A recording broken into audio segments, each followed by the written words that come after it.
chance to hear it, so let her tell it. People on the streets say Sabrina speaks. Tune into the show, she will let you know. Tell all your friends and family.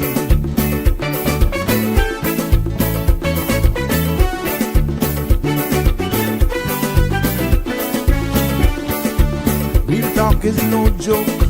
You get the news straight up from grassroots and concerns. You hear some people gone. So tell all your friends to tune in to Good evening, Cayman. I'm Sabrina Turner, and welcome to Sabrina Speaks, your daily dose of clarity, truth, and community insights. Every weekday from 5 to 6:30 p.m., we're tackling the issues that affect you. From national headlines to grassroots concerns. Whether you're in traffic or winding down your day, this is your chance to hear it straight and speak your truth. So buckle up, Cayman. We're not holding back. This is the show. We gotta let you know. Now we got to go.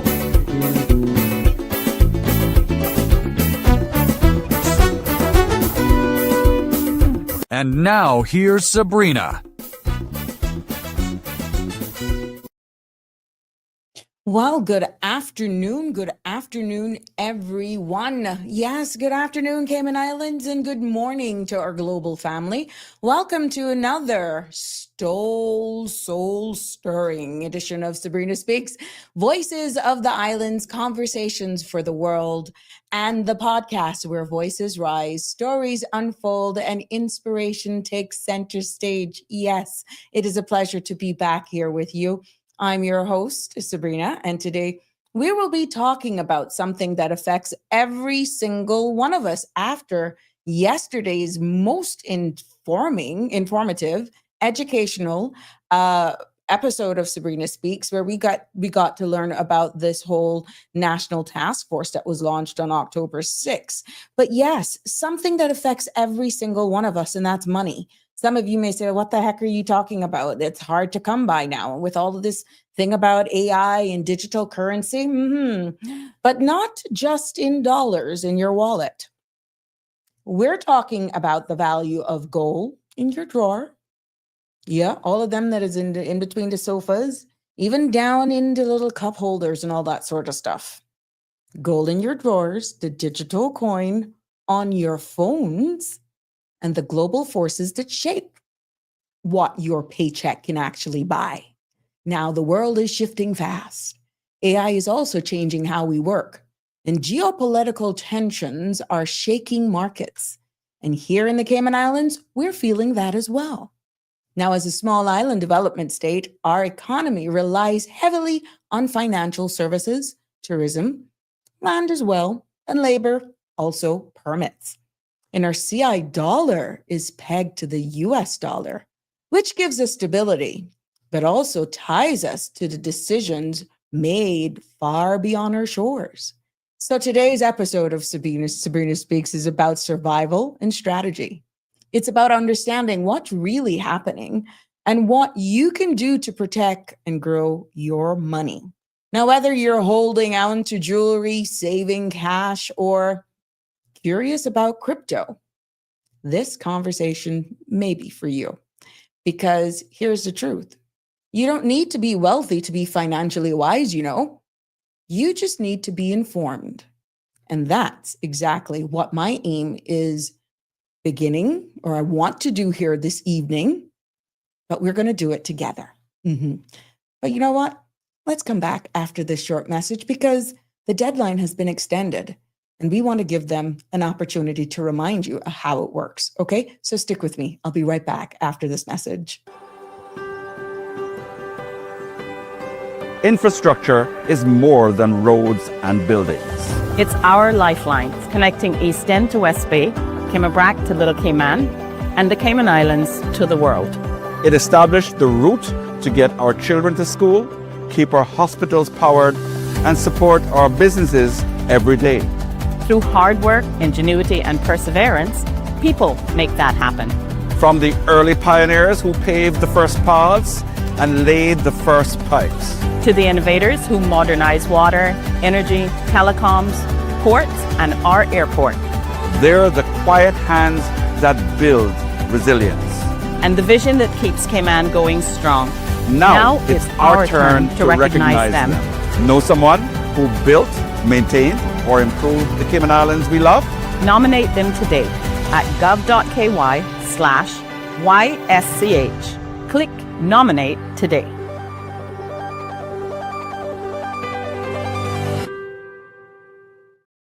That's right, and welcome back. The content we are about to hear, including any discussions or opinions from myself, guests, and or participants, is intended solely for the general informational and entertainment purposes.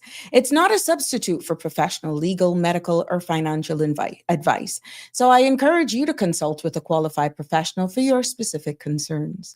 Sabrina Speaks disclaims all liability for any decisions or actions taken in reliance on the information presented. And it is a pleasure to be back here with you. And should you just be joining me, wherever you're tuning in from, welcome to Sabrina Speaks. Yes. And today, like I said at the beginning, we are diving into something that touches every single one of us, and that's MONEY. Yep, I can remember a song that just comes straight up the forefront of my mind when I say that.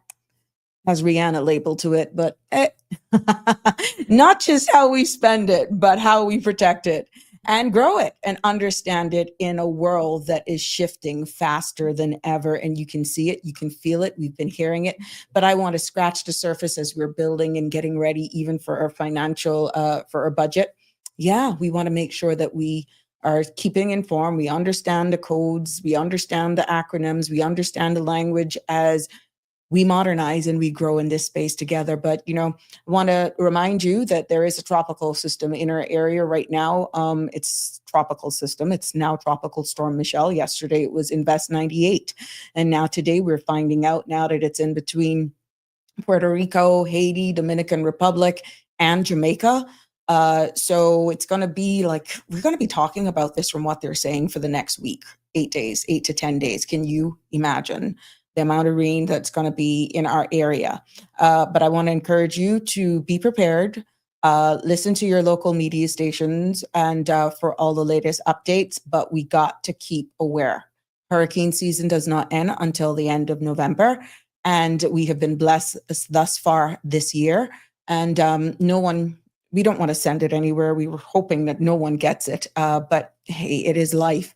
But the key is to be vigilant, always be prepared. And right now, what was a disturbance is now officially a tropical storm. So just be aware of all of that. Yeah, it's happening. It's real. It's real. I want to take this opportunity to remind you of what's happening thanks to the Lions Club of Tropical Gardens. They were out in West Bay today from 10 until about noon at their West Bay clinic. And on Friday, I want to see everybody sharing their pictures or telling me how their day was on the 24th. It's Dress Down Day. Dress down, want everybody blinging out their pinks. Yeah, that's on Friday the 24th. To show your support. Remember, real men wear pink. Yeah, so it'll be interesting if you'd be bold enough to share it with me. Yeah, I just hope you are. And what's coming up for the older person's calendar? Today is the 21st. Here we go. I'm blind as a bat. Wisdom and Wellness at the Public Library in Cayman. That went down this morning. And tomorrow there's karaoke. Yeah, karaoke at the Lion Center. Here in Grand Cayman. And also tomorrow morning, we would have our seniors or older persons actually on Radio Cayman. It's radio information session for seniors. Yeah, that's on 89.9 FM tomorrow. And then tomorrow evening from 6:30 at the Lion Center, that's what's going to be going on. So you can't say we don't have a lot going on. OMG, it's a lot. And just like everybody else, happy birthday to Bianca. Yeah. She's my cousin. And for anybody who knows me for the past 4 years or got to know me in the past 4 years, you would have seen the handiwork of Bianca. Yes, she was one of my constituency office assistants along with Miss Joyce Ann. But she was the magic behind all of the decorations and that sort of stuff for all of my Christmas events, the Easter stuff, all of the summer camps and all of that. That lady is the magic behind all the decorations. So just big up Bianca. May you have a wonderful birthday. Looking forward to seeing you a little later. Yep. So I hope so far that you've had a wonderful day. And thank you to everyone on the platform who extended birthday wishes to her as well. Yeah, that's how we do it here. And to everybody else who is celebrating birthdays today, this week, this month, kudos to you. Happy, happy birthday to you all from all of us here on Sabrina Speaks. Yeah. Lisa, good evening. How are you, my love? You're the first to comment. Connie Bonnie, good evening to you, my sweet. Just Sarah, hi, boy, they're rolling in. Even Barbara G, Hi, O'Neill, how are ya? Trendsetter is in the house. Good evening to you, my sweet. And Damian Henry, always a pleasure to see you. Emma, good evening. It's good to see you. Hope all is going well as well. Thank you for the birthday wishes, Miss Marjorie. I'm quite sure Bianca will definitely feel the love. She's definitely felt it all day today. Oh my God, we have a family chat and there's just some pictures I would never be able to share with you all, but just put it like this. It's comical going back 6 years to see Bianca just evolve as she grow into a little feister there. So anyone knows us know that we stick together and you usually don't see one without the other, put it like that. But I'm just so happy that, Lord spared her to see another birthday and I wish her all the best. Yeah. But we got a lot to pack. I got places to go. I'm going to venture out. Yes, Shelma, I'm going to venture out tonight. Only Bianca can allow me to do that. So we got a lot to unpack and I'm quite sure I'm going to blow your socks off just a little bit with some of the history that I have here. And if I'm going too fast, please let me know because I want you to get as much, if not everything. The aim is for you to understand. Let me just move some stuff out of the background here. For you to understand exactly what I'm saying so that you follow along. Your comments are always welcome. And I really appreciate when I get your feedback. I'm being very honest with you. It makes me not feel like I'm alone here, which I know I'm not. And I'll get a picture of Chance. Chance has mastered climbing up the stairs. You would all know my dog, Chance. He has mastered climbing the stairs. So, yesterday he was on my foot and I was more like, I was nervous, hoping that he didn't pull out anything because he's so proud now that he's mastered climbing the stairs. I will share a picture of you with you all, let's say tomorrow, because we got a lot we want to pack in today. But yeah, so Chance is up and down. I got a security guard now all the time. He walks me to the office and back as well. So it'll be very interesting. We got an early caller. Good evening, caller. Welcome to Sabrina Speaks. What's on your mind, my dear? How art thou? I'm fair to fine, but are you going to let me just set the stage and then I would love for you to join in on this one, you brute. Well, actually, I called to get your cardiovascular exercise going early. Oh, but you do that normally. All I can see is your number coming up. That is natural. I love you lots, though. What's up? Talk to me, my friend. Clause 11 of the bill to amend the Immigration Act. Now, I'm doing a show on that, but I'm going to do a show on that. Go ahead.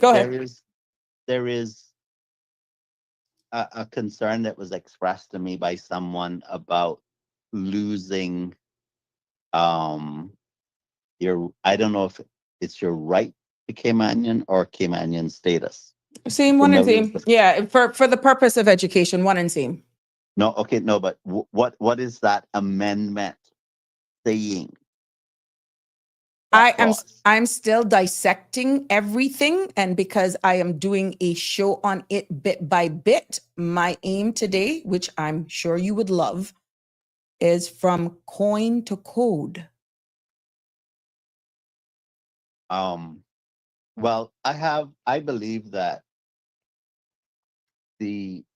instead of doing an amendment bill the way that they have done for this, I think they should take the existing act and mark it up with red letters the proposed changes so that people Caller, can really I will be doing them side by side for my presentation.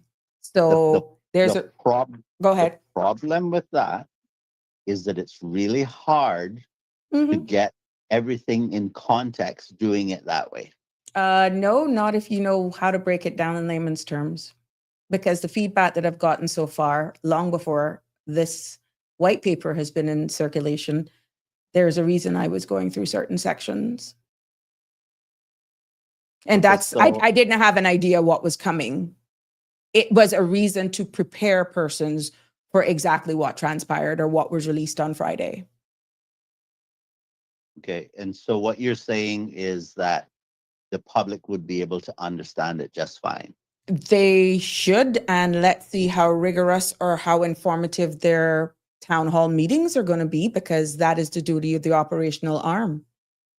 Okay, what you're talking about is The 28-day consultation period, which we're yes, going to but be doing it here. But I mean, from the government standpoint, to get your feedback, I don't think it's fair for anybody to just rely on podcasts like this to get their feedback. That's not fair to the people. I haven't and seen their rollout plan for how they're going to do it yet. I'm not and I aware. don't and not only that, but I think that relying on what is said in a town hall meeting Mhm.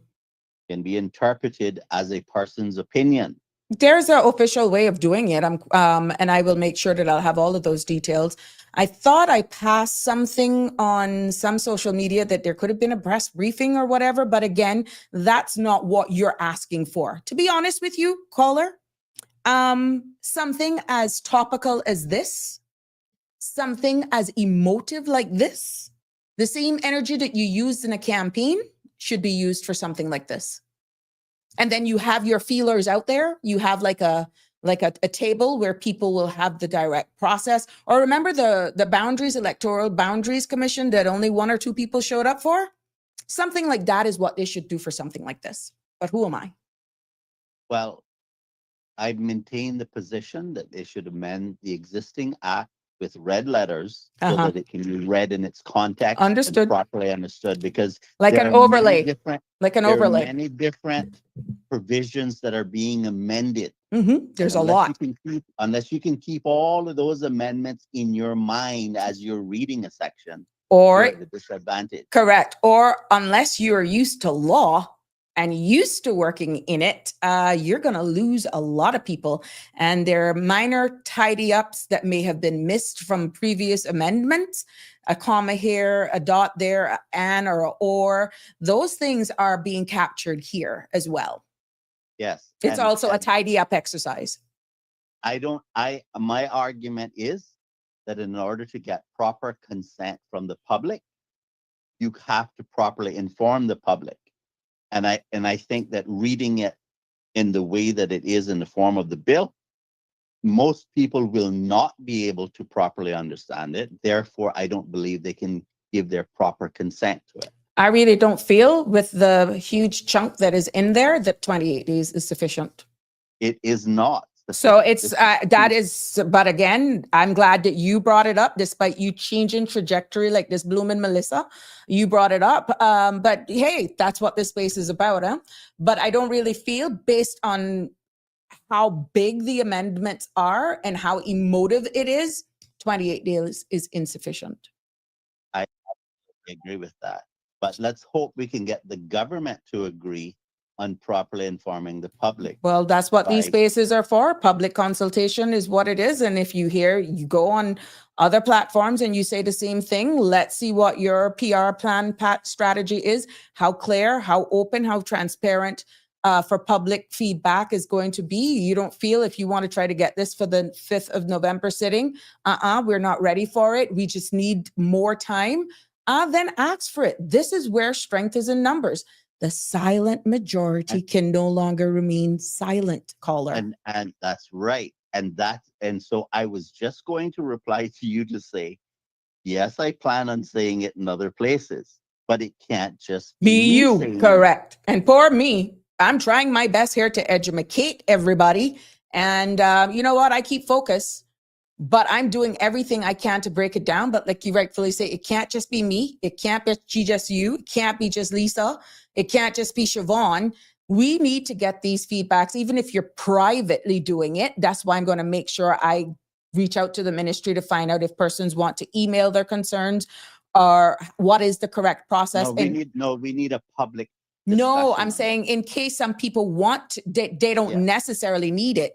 But I agree with you. We need more public discussion platforms to break it down in simplistic layman's terms. And I don't think the 28 days is going to be sufficient. Here's my official request to you. Would you please reach out to the government, Mhm. asking them if we could have more time to consider this and have them produce a consolidated draft so that we can read it in its context and have a proper understanding. Okay, I would be more than happy to take on that challenge, sir.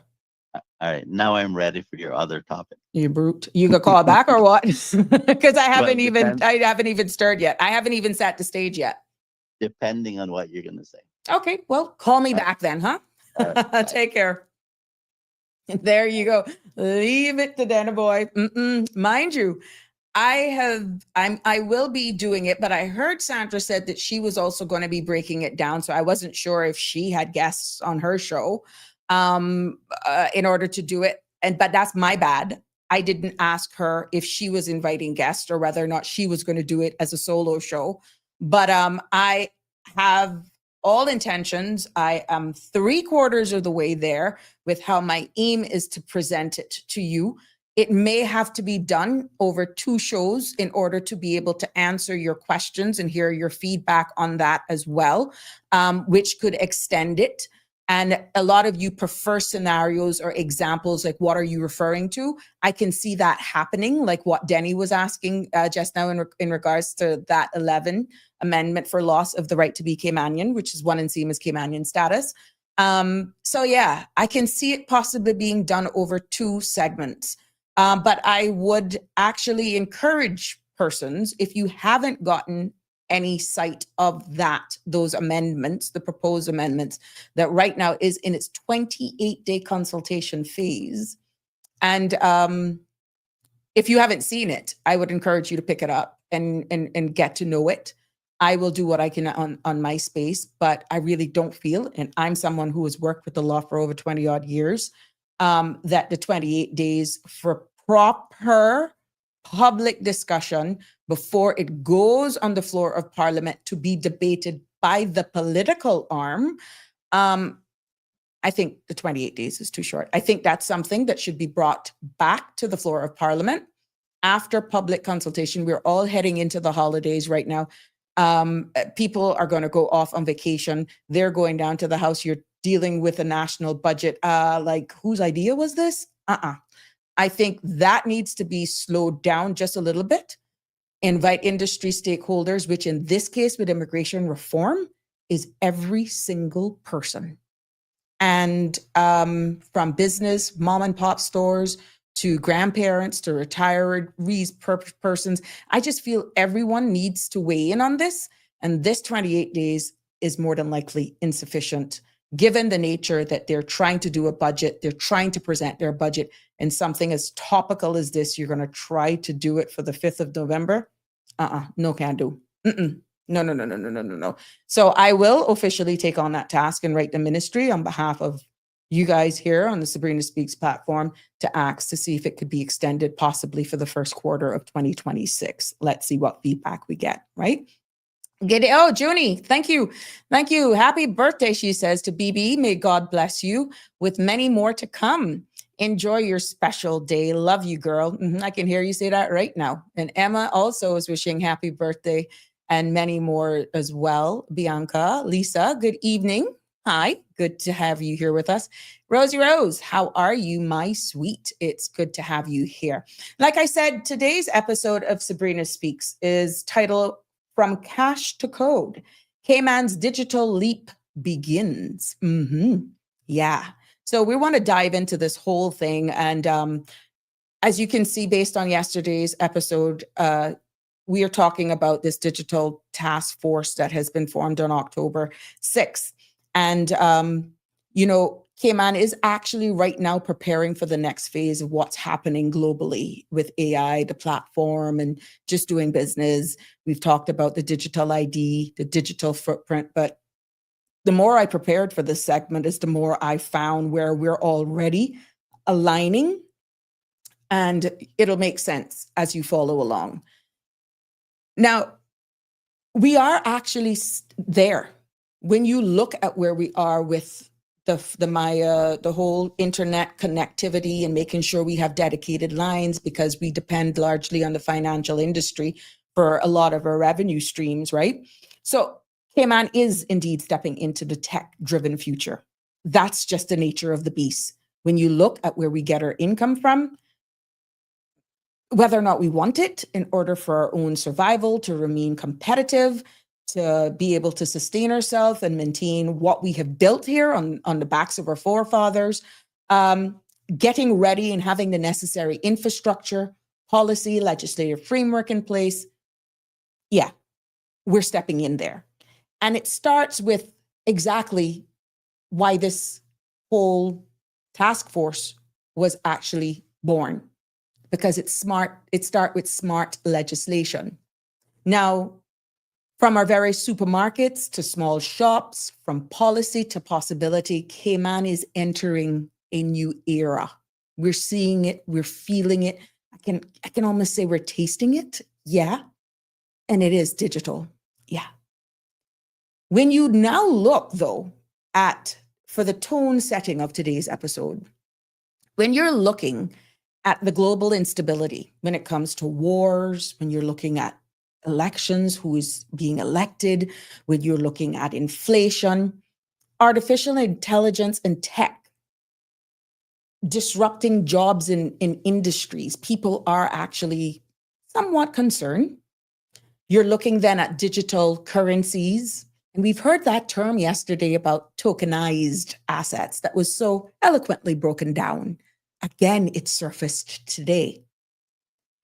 The Cayman Islands, our dollar, remember, is pegged to the US dollar.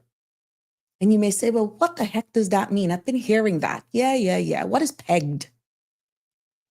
That means that one Cayman dollar has always worth $1.20 US.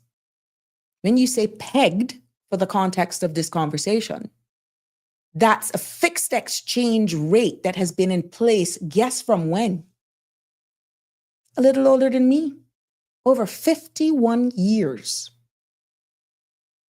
From April 1st, and it wasn't Tom Fool's Day then, when this actually came to reality, of 1974. The Cayman Islands dollar was fixed on this exchange rate, has been in place ever since then. So like I said, in simple terms, understanding the terminology so that I don't lose anyone. And it's not that I'm saying we're dumb. It's because I don't want you to miss out on this. We're hearing the needs for inclusion. Some of us are feeling that we're being marginalized, that we're being stepped aside and all that sort of stuff. That is not the case here, okay? In simple terms, peg means locked in. Locked in. And so instead of the Cayman Islands dollar fluctuating like other currencies, our currency value stays tied to the US dollar at a steady rate. Now, this, in this case, keeps us stable and predictable for business and banks, and for also tourists who grace our shores, persons who want to engage in business here.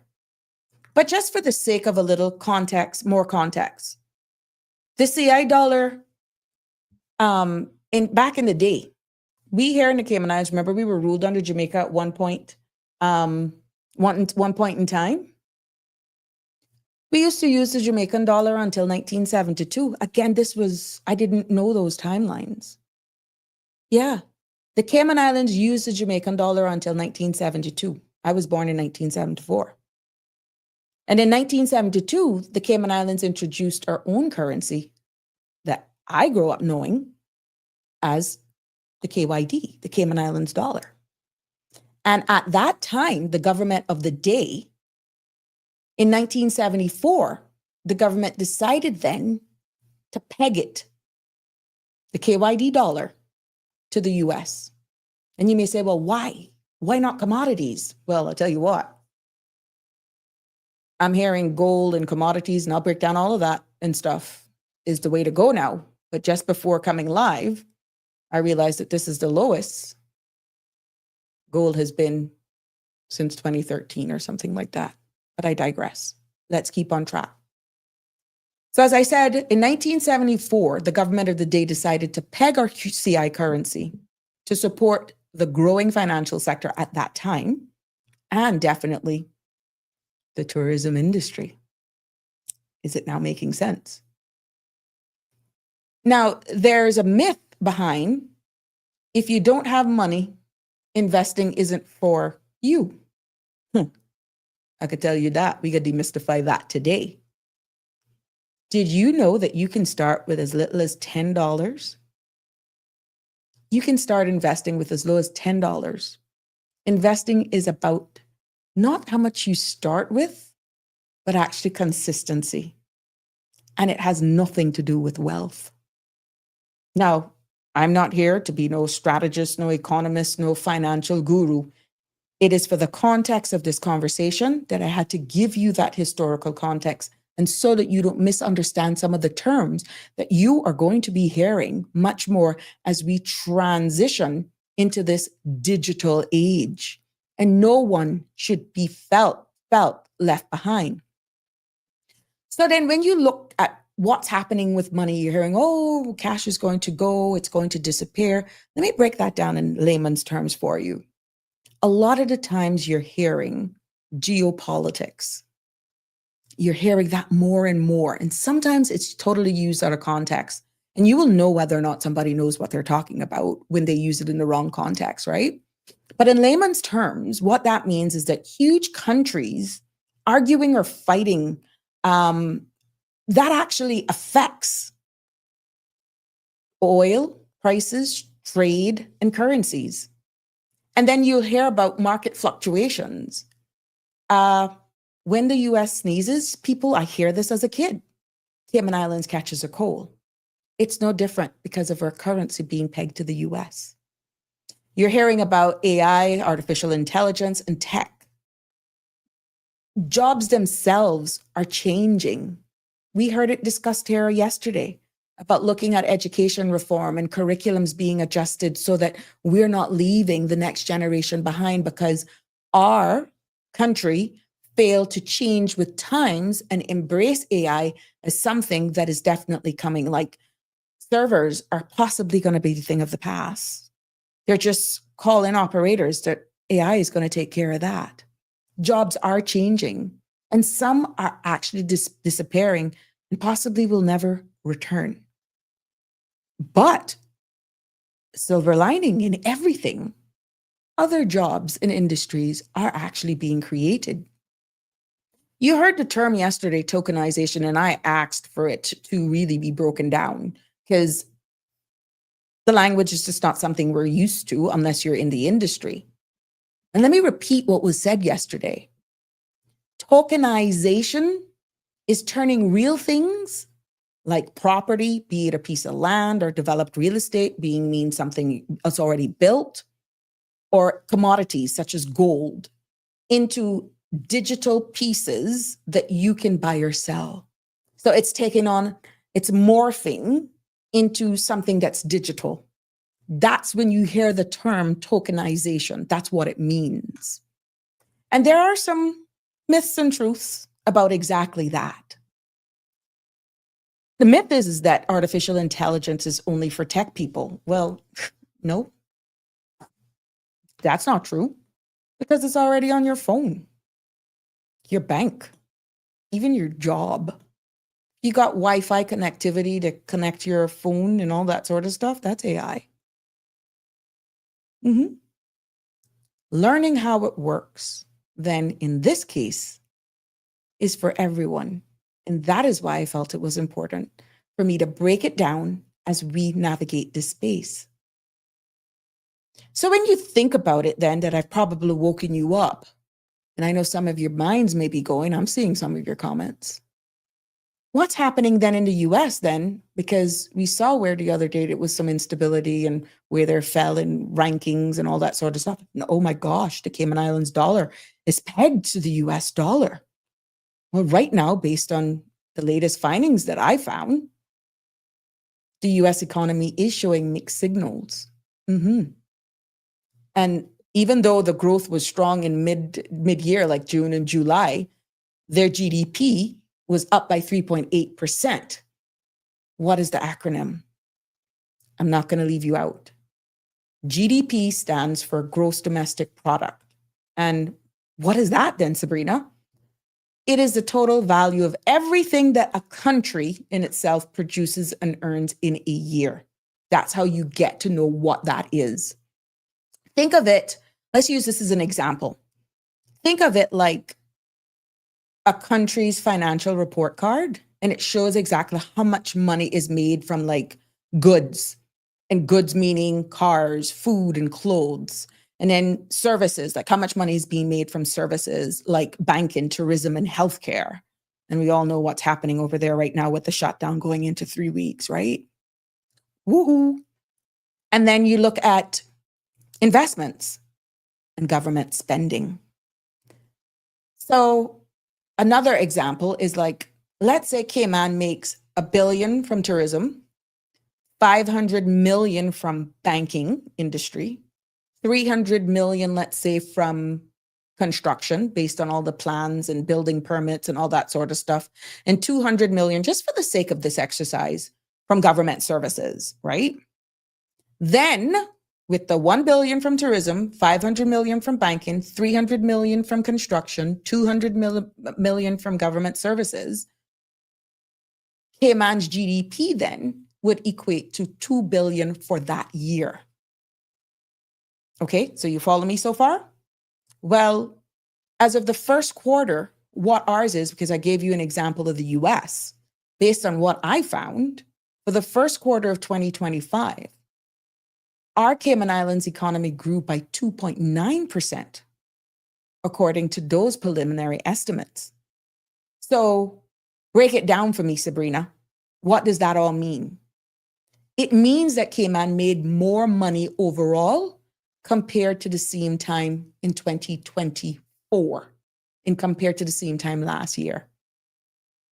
And that growth, based on these findings, came from hotels and restaurants, which was a little bit more than 4.5%. It came from, of course, electricity and water, which equates to like 4.6%. Health and social services of 4.7%. Finance, finance and insurance, 2.9%. And retail and construction, even though I didn't get the exact percentage for the time of this, that showed gains in comparison to 24. So you may say, well, what the heck does this matter? What it actually means is that this growth shows that Cayman's economy is still moving in a positive direction. Even while globally, the economy faces uncertainty because the very nature of our dollar being pegged to the US currency. Locally, we're doing pretty well based on our figures. It's also a very strong indication of the Cayman Islands' resilience, especially when it comes to tourism, even though we know those people are hurting, services, and infrastructure. But despite all of that, and I see the comments, I'm going to come to you guys, public confidence is still low when it comes to the United States and even here, because a lot of what is being said for the context of this conversation is that a lot of Americans feel that things are getting worse. When you compare that to what's here, and you hear the numbers that are thrown out, which we will dissect them when they go back to the House of Parliament on the 5th of November, we'll really be able to have some real numbers to see exactly what numbers we are putting forward and whether or not that's taking us in the right direction. Now, as I said, looking for the US context and the uncertainty, their government shutdown for going 3 weeks now is rising debt and political uncertainty. And based on what the experts say, the future looks uncertain and is a little shaky. This is not politics. This is just facts. Okay? And when people are uncertain, they try to look for other means to diversify in order to not go down with a sinking ship. So you may say, you've been comparing us to the US, but what does that mean for Cayman? I said it. Since our currency, the Cayman Islands dollar, is pegged to the US, we're also tied to their ups and downs. Which means, pegged, our dollar is locked in to the US dollar at a fixed rate. So if the US dollar weakens or faces trouble, it can affect our economy too, even if we're doing fine locally. So should we be worried? Not panicked, but we should be aware. And like I said, our people in the financial industry, our bankers, I'm quite sure they're having the conversations. But if these topics like this don't come up, you would never know, which is why context in history matters. Because just earlier today, someone I was speaking to thought that the CI dollar was pegged to the pound. And I was able to clarify that. So in this case, it's not to sound the whistle or to say, oh my God, run for the hills. I just want you all to be aware that if the US struggles, it could impact tourism, it could impact trade, and it could impact investments right here in the Cayman Islands, even if locally we're doing great. We already know our financial services rely heavily on the US stability. And we can see what's happening. They cannot even agree on their budget. 3 weeks. We see inflation, we see interest rates, and global trust in the US dollar all matters to us. So one will say then, because people are thinking we're locked to the pound, are we locked to commodities? Hold up. It's not about ditching where we're pegged overnight because it's not working out for whatever reason, or someone is playing a bully. But it may be smart to explore exactly where we're headed with this topic today. It may be smart to explore digital currencies and other stable assets like gold or tokenized Cayman assets. See the term come up again? We may also think of, again, in other options, diversifying our economy. So we're not too dependent on one country. And the biggest takeaway is educate our people so that hourly workers, retirees, youth, and all understand exactly what's happening and people do not feel marginalized. Because right now, some people are saying, oh my God, I hear what she's saying, but I'm struggling to keep food on my table. I'm struggling to know where the next dime is going to come after the extension with CUC expires and I still don't have what I owe them. This isn't about fear. This is about being ready, informing, and educating. And Cayman has always been smart. We have always been stable. But the best takeaway, we've always been forward thinking. Even when it doesn't make sense to the everyday Joe at the beginning, it's conversations like this and realities to know forward thinking is that's a part of our genetic code. Whether or not we suck as leaders with educating and informing, with our PR, with our education, I think we could do a much better job. And that's why I love spaces like this. That is why I love to engage with people like Danny, who gives me high blood pressure every now and again because he refused to go through first grade, second grade, third grade. Sometimes he's all doing sixth form and we're just a grade 4. Yeah, that's when you're hungry. That's when you've been watching what's happening. It's like nobody is listening, like no one is understanding. I know exactly where he is, I know exactly how he feels. So you heard me talking even about commodities. And if I'm going too fast, let me know. I'm hoping I'm breaking it down so you're getting it. When you hear the terminology commodity, what is commodity? For the sake of this space, commodities is gold, silver, oil, diesel, all of that sort of stuff, and even coffee.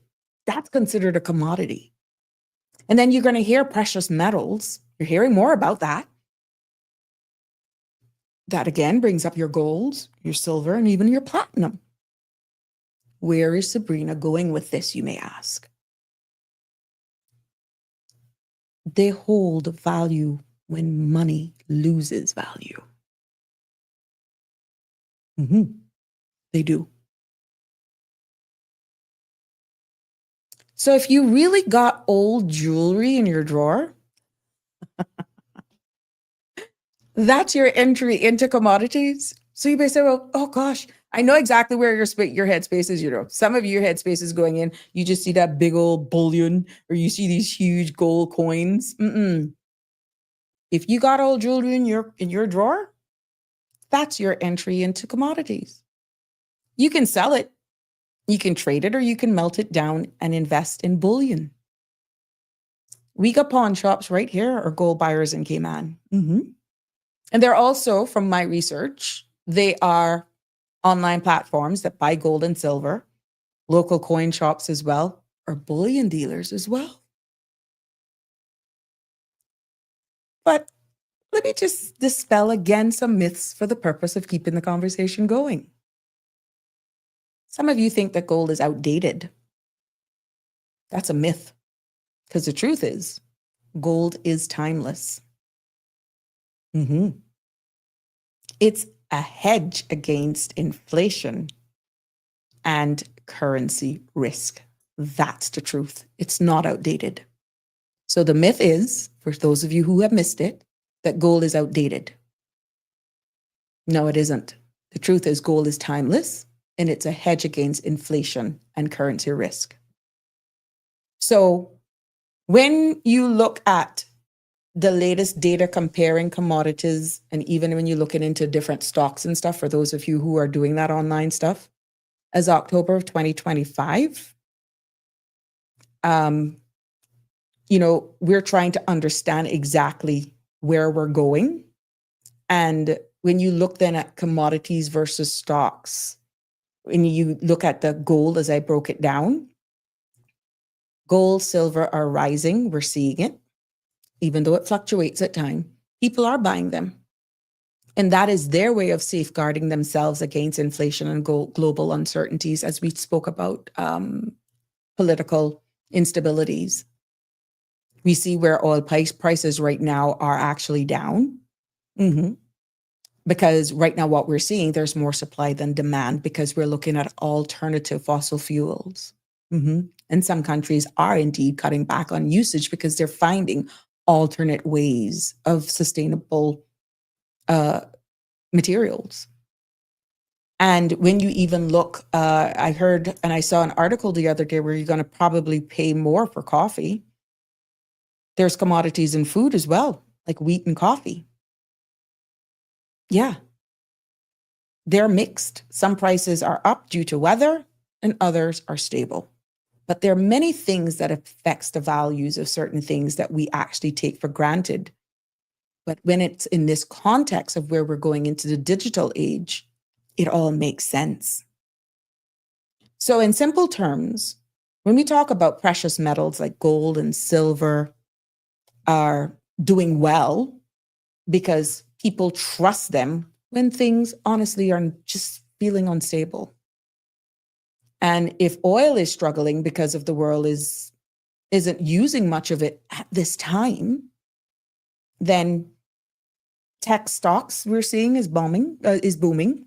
Companies like Apple, you see what's going on with Amazon, and we're seeing more and more talks about artificial intelligence, AI, and automation are driving growth. we're seeing where big companies are bouncing back, especially like we're seeing in China and the US, when it comes to trade deals and lower interest rates and all that sort of stuff. It's just trying to feel out the markets. So it's like it's flip-flopping. But I don't want you to get lost in the context because I know it's a lot to digest. But some sectors like energy and retail are lagging behind. That speaks a lot about what's happening on the ground. Yeah. So if you're invested in some of the tech companies, and kudos to you if you're doing, you probably made money in the past couple of days. But not all stocks are winning. Some are recovering, and that's where I'm not a gambler. Whether I'll come out on the back end of all of this, I probably will. But many would say, you need money in order to be in that game. We get to spell that as well. You heard what I said just now, right? If you got a drawer with some earrings or a ring that it's just not worn or you're missing a stone or two, you've already in the game. Yeah. Damien Charles, good evening, my dear. How are you? CARICOM's lack of investment in gold and oil stems from several factors, including a focus on diversifying their economies through services like tourism, a limited ability for smaller economies. Let me catch up. For smaller economies to invest in large-scale projects and difficulty in adding local value to resource extraction. Instead of direct investment, member nations focus on attracting foreign direct investment, the acronym is FDI, for resource extraction, which is like your oils and stuff that we're seeing what's happening in Venezuela right now, while developing sectors like services and tourism. Profound. You're quite right. Yes. Thea, this is the mark of the beast. It's just called digital ID.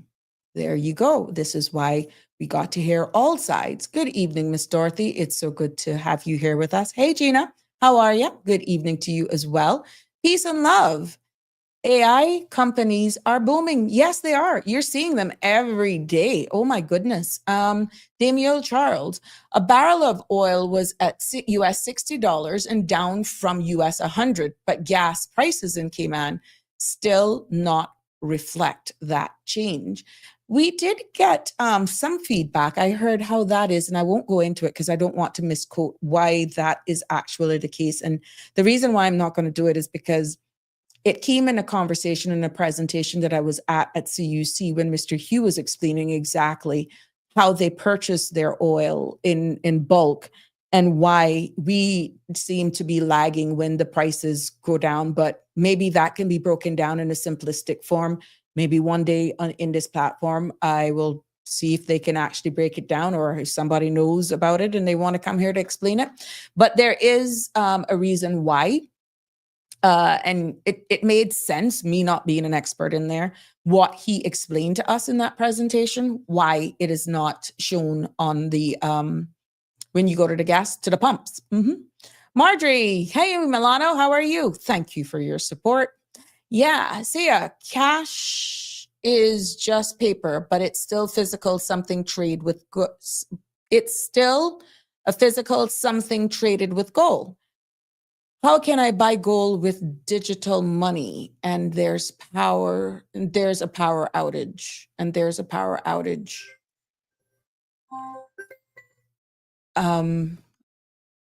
Okay, I understand what you're coming. Oh, that is granular, but I'm quite sure there's a very profound or sound reason to say that that may be isolated only in your area. What if it's a global shutdown? Yes, these risks are real. We're not saying not anything is bulletproof, but I totally agree with you. And this is why we're educating you bit by bit in this space with what we can share with you based on as this continues to unfold. Good evening, caller. Welcome to Sabrina Speaks. What's on your mind? Good evening, Sabrina. Good evening. How are you? I'm fine, thanks. I just wanted to call in and say to anybody who's listening, to build off of your point about commodities, right? Especially the younger people who are leaving high school and who are going into the working world.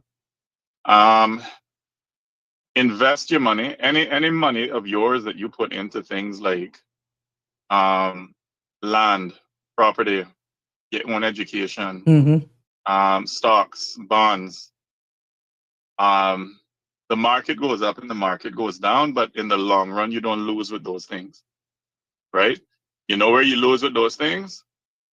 Hair and nails, keeping up with the Joneses, buying the newest cars.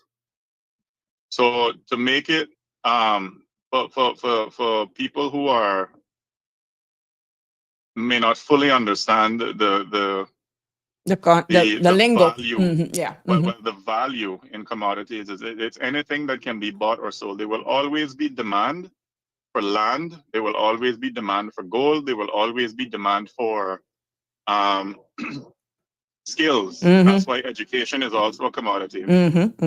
But there's not going to be any demand for your nails or your braids or the latest iPhone that you buy that they're already working on the one that's going to be released in 4 or 5 years from now. Exactly. So I say all that to say to my people, especially to the younger generation audience who are listening, you are trading your time and your energy for money, and as Sabrina rightly said, the cash loses value. Take the cash and put it in things that will retain its value or grow in value in the long term. Your education, property, commodities. Want to park it, gold, commodities. Yeah. Those are things that will gain value over time. Anyway, just wanted to throw that in. Thank you so much. Okay. Thank you. Amen. Definitely. I won't be surprised if he calls back as I get deeper into this, but thank you for reinforcing that, because I think for far too long, for the lack of knowledge, our people will perish. And I was so happy what people don't understand is when I actually prepare for these segments and I make it relevant to what's happening in the now, I'm also educating myself, but it just doesn't stop with just delivering it here. It goes into the next chapter of reality. And being able to regurgitate this, being able to reiterate this in layman's terms for the masses to understand is a step in the right direction, but it also proves that I've gotten an understanding that I can actually break down the language so that everyone, without making anyone feeling dumb, because in this space, no one is dumb. There's not a wrong question. There's not a stupid question. There's not you can have a thought-provoking comment or you can have something that challenge, but the mere fact is that I'm sharing information, and I'm quite sure a lot of you go back to check if what I'm saying is true, and kudos to you. Thank God I've been getting great feedback, excellent feedback for the record, because not one of you have actually said, Sabrina, you're talking hogwash. Not one of you have come back and said, Sabrina, how you delivered that, it's you're actually preparing us to think how you want to think. No. This space is neutral. My opinion doesn't matter. My job is to elevate talk. My job is to educate you for food for thought. So when the opportunity comes and presents itself, you will be educated and informed to know how you can ask the right questions of the right people at the right time. So I want to thank that caller for actually endorsing exactly this is a call to any young person who may have their priorities totally straight. A young Caymanian, a new family growing up, that they're all into the hype and not into the realities of what's coming. And when you look then at the breaking down of stability, what you may want to consider, as he alluded to with those examples, what is stable, and there is some protection if you want for your investments. Like he said, consider gold or silver. And what is taking for the long haul, long-term growth, then you look at tech stocks. Tech stocks, you could consider. I'm not saying that's where you got to go. Consider. You may also want to look at some passive income. And in that case, then look at even dividend stocks that pay back dividends, right? And then you may want to, if you want inflation hedge, then that's where you look then at your commodities, as he rightly stated. And there are also myth busting information in regards to this as well, People are thinking that stocks are always better than commodities. Well, the truth is, stocks can grow faster, but commodities protect you when the markets crash. Mm-hmm. The myth is stocks are always better than commodities, but the truth is stocks grow faster, but commodities protect you when the markets crash. And there's another myth as well, that commodities are only for the rich investors, because now we're speaking that language. Can you imagine how some of these people eyes are going to open up when they're seeing common day-to-day persons having these conversations and now can engage, let's say at a watering hole at a party now, and you're not talking about who came up in the nice Ferrari or who's wearing the Rolex or who's going here or who got drunk at the last event, but you're actually talking about the preparation in the upcoming budget, and you're talking about diversification, and you're talking about commodities, and you're talking about, this is what you're going to do and all that. They're going to look at you like, what the heck is happening? And this is why each one teach one. Mm-hmm. So if you're thinking that the myth is commodities are only for the rich investors, the truth is you can start with a silver coin, or you can even sell old jewelry, and it's more accessible than you think. Now, what you do with it for the long haul is where discipline comes in. And you may need some guidance to help you navigate this new way, okay? Now, we talked about diversification, and that means not putting, I've always heard my grandmother say, don't put all your eggs in one basket. Many moons ago, when I was a little girl, we heard that one particular bank here went down and a lot of Caymanians lost a lot of money. Yeah. In that case, they did not diversify. They put all of their eggs at that time, or a great percentage of their eggs, in that one basket. So what do you mean by diversification in the grander scheme of terms for explanation purposes? When we say we're going to diversify, it means we're spreading our money across different types of assets. And why, you may ask? I'm okay here. I've been dealing with these for 20 odd years and da-da-da-da-da. Asset isn't only a financial institution. That's the different types of things that we alluded to earlier on. But why, you may ask? Because if one crashes, the others might hold steady. And then you may say, well, what do you mean when you talk about types of assets? And why? Again, you have to look at cash. That's a type of asset. You look at gold and silver. You look at property. You look at stocks. You look also at digital currency. And when you talk about cash, that's the CI or US dollar, and the risk level here would be considered low. And it's your entry point then to get you on the path is savings account. Well, Sabrina, they're not giving you no returns. Yeah, we know. We're talking about an entry point because we're all about diversifying. Then you're going to go look into your drawer and all those pieces of gold and silver that you may have. Jewelry, coins, bullion, the risk level of those is medium. You can sell it or you can buy it locally. And then you're going to look then at another type of asset as property.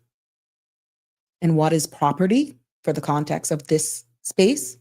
Land, home, be it commercial properties or whatever, a duplex, a fixer-upper. And the risk level of that is medium to high, because the entry point, you can get income, that sort of stuff, continuous source of revenue from rent or co-investment.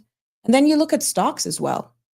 And that is shares in a company. And of course, the risk level there is going to be high, because then your entry point would more than likely be an online broker. And if that's not a space that you're comfortable in, I suggest you get serious advice. And another type of asset is digital currency, which is what is the headliner today? And that is like, Bitcoin and Ethereum and stable coins. Now, those risk levels are high. And those are controlled by a crypto app. But was she just talking about, let me just take this call. Good evening, caller. Welcome back to Sabrina Speaks, and what's on your mind this time? You use the word digital currency. I know. Oh. But Yes. Hold on. the problem with crypto is that it's not classified in Cayman legislation as currency. I'm glad you went there. It's an asset. Uh-huh. Now, so what is your understanding of of how the government looks at Bitcoin and other such instruments in the Cayman Islands? Well, What's your right now, it's actually regulated by SEMA. And I did look at it because I didn't even realize, and it's a vehicle right now. It isn't what we're looking at that now. It doesn't just move money around. It runs programs and like contracts. So it's not what people may be thinking. You understand that? But it is regulated. It's tokenized assets then. Well, this thing about tokenized assets. One thing that Cayman needs to be extremely careful about, this concept of tokenizing things. You have to make sure that if you were to buy something that has been tokenized, you need to be absolutely clear whether you own the underlying asset or just the token. But that's where the regulatory body comes in, because they have to make sure that they comply with AML. That's where we as citizens need to make sure about what is being done. Because that's our responsibility. The idea that we your due diligence then. Yeah. Let the government handle it for us. That is the recipe for disaster.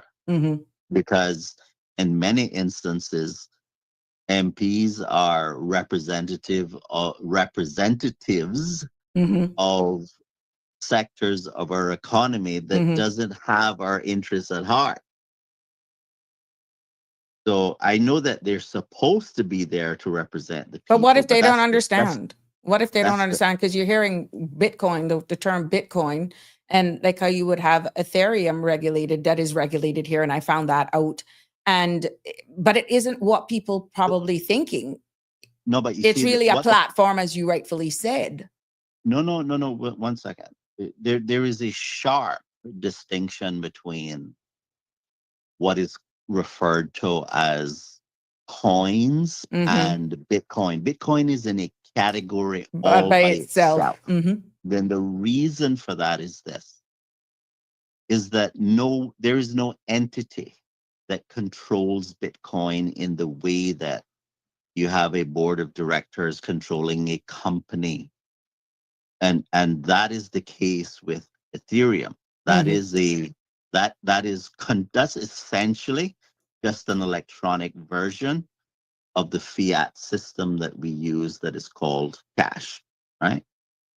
And as a result of that, it's subject to manipulation.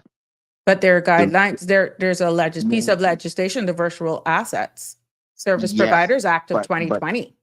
But that's not going to help you when it comes to decisions that are made by the board about the issuance of the of the amount of Ethereum. So one of the things, like, let's say you own a company and you're selling stock in that company and people are buying it like crazy. The board can decide whether they're going to issue more stock. Right? So in other words, they're diluting the existing share because the value of the company is based on the earnings. But what I'm saying is that in Ethereum, you can essentially do the same thing. If lots of people are buying Ethereum, the board can say, well, let's issue more. But the problem with issuing more is that it means what you have in your pocket or wallet in this case The virtual, is yeah. it is being affected by the issuance of new instances of Ethereum. In Bitcoin, Mm-hmm. there is a fixed issuance of 21 million. Mm-hmm. And each coin is divisible by 100 million. So you're not going to have that type of manipulation in Bitcoin that you can have in the other coins. But do you think that So that is the whole focus then of the blueprint, as alluded to by our guest yesterday, for these task force? Again, because we're building a house, we're seeing where this piece of legislation already exists and it is regulated. This VASP Act, that's a Virtual Asset Service Providers Act. And what that piece of legislation do, caller, is that it makes services like crypto business who are registered here a license, and that they must follow the rules and prevent scams and money laundering here in our jurisdiction. And they also have a duty to protect your data and privacy.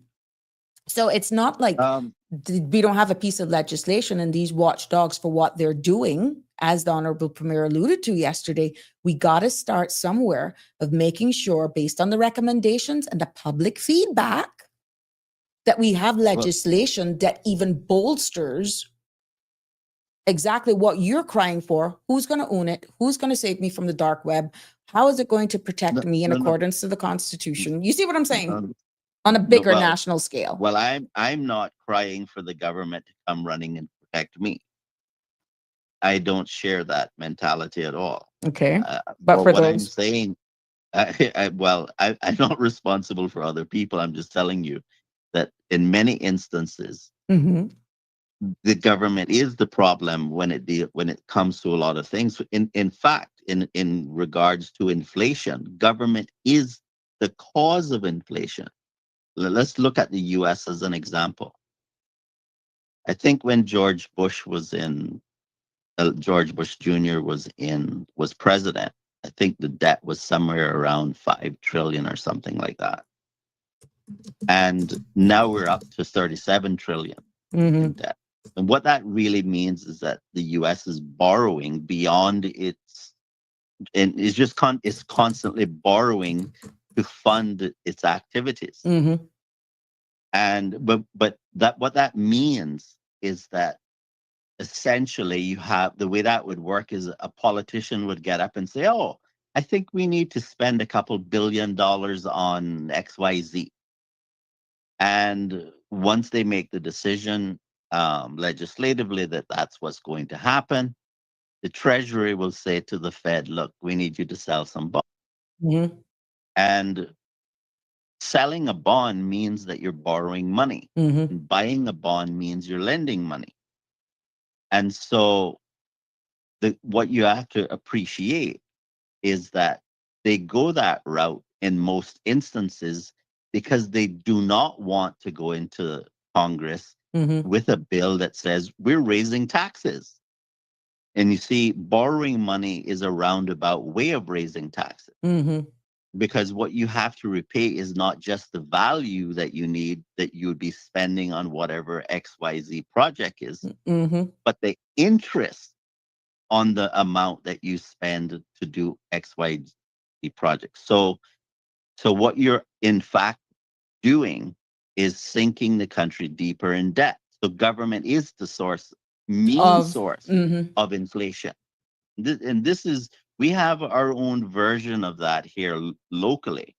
So the problem that we have is slightly different from the U.S. In the U.S., they're the primary.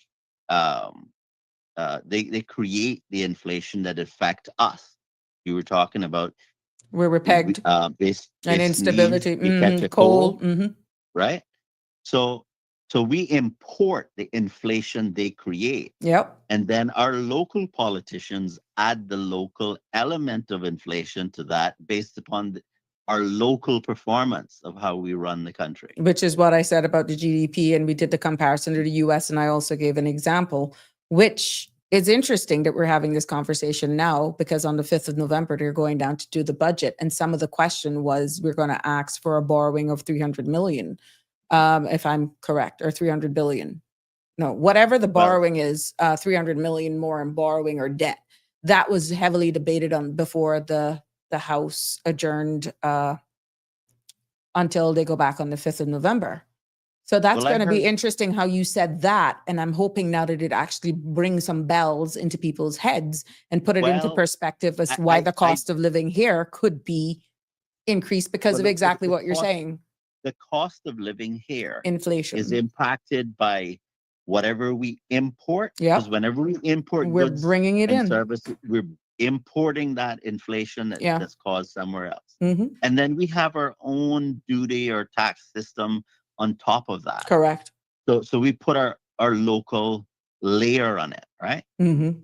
And but what Minister Anglin said just, I don't know, yesterday, the day before, whenever it was, Friday. 7.9% debt service, 7 point something percent debt service ratio. Mhm. Now, if the amount that they're borrowing of 300 million, I don't know that it is, but let's just say it's inclusive. Mhm. So that would be our debt service ratio. That would be pretty good, because the debt service ratio in the United Kingdom is atrocious. We shouldn't be taking advice from them about anything, right? If we can manage to stay below that 10% ceiling that we have on the debt service ratio, Right. we're in a good financial position. That doesn't mean we can't make mistakes. That doesn't mean things can't happen in the world that cause us to trip and fall. Nobody can guarantee that those things won't happen.